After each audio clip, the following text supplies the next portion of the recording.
Os alunos do Colégio Ângulo Pouso Alegre, Pedro Serafini Tavares, Felipe Tierno Martins, Tiago Camargo de Magalhães e Fábio Levi Ribeiro, além do professor de História Bruno Dias, foram os grandes campeões do Web Desafio 2020, uma gincana nacional com um total de 350 equipes participantes. Acho que foi uma experiência muito legal, a gente conseguiu aprender noções ali para todas as áreas, né? Pesquisa, fizemos um trabalho coletivo bem legal também, troca de informação, bastante, eles sempre conversando, então foi bem legal, bem produtivo.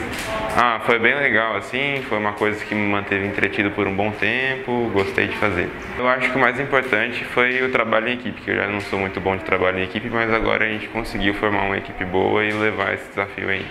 O Web Desafio é uma gincana de pesquisas, um jogo virtual realizado através de um console virtual exclusivo pela internet, onde os alunos são desafiados com diversos enigmas e desafios. O evento é composto por duas fases, fase A e fase B, e uma grande final. Por conta da pandemia, o formato da grande final foi realizado pelo console virtual do Web Desafio, onde o Colégio Ângulo Pouso Alegre sagrou-se o grande campeão, em disputa com os alunos de toda a rede do Sistema Ângulo de Ensino. O professor Bruno Dias, orientador dos alunos, parabenizou a conquista e o trabalho em equipe. A gente está na 10ª edição do Web Desafio, que é a maior gincana de internet do Brasil, proposta pela equipe do Ângulo, lá a equipe Somos M Ângulo, né?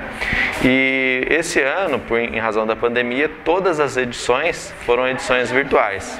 Nos 10 anos em que a gente teve participação, nunca o Colégio Ângulo de Pouso Alegre deixou de estar entre os finalistas e já fomos campeões muitas vezes. Esse ano, mais uma vez, né, a equipe do Fundamental 1, que é composta pelo Pedro Serafini, pelo Felipe Tierno, pelo Fábio Moretti e pelo Tiago Magalhães, se sagraram campeões. A diretora do Colégio Ângulo Pouso Alegre, Denise Maria Alves Moraes, parabenizou toda a equipe vencedora do Web Desafio 2020.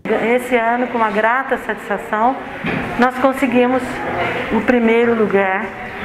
Diante de um ano tão difícil, com tantas tribulações, esses meninos nos presentearam com esse presente, né, com esta vitória maravilhosa. E isso foi assim muito importante para o colégio, porque é uma competição que envolve muitos alunos de todas as escolas Ângulo do Brasil. E nós ficarmos entre as primeiras equipes, alcançar o primeiro lugar, foi assim fantástico. Esses meninos estão de parabéns, o professor Bruno também. E se Deus quiser, o ano que vem no ensino médio, eles vão também pegar esse primeiro lugar. Os alunos receberam na manhã de quarta-feira, 2 de dezembro, como premiação do Sistema Ângulo de Ensino, camisetas, medalhas, troféu e cada participante ganhou um aparelho celular. Isso representa, mais uma vez, a consolidação de um trabalho firme e sério, né, de levar a sério as gincanas virtuais, né, que englobam conhecimentos gerais, conhecimentos específicos de algumas áreas, né, e a consolidação de um trabalho de ponta em mais de 200 escolas, tendo a nossa como referência.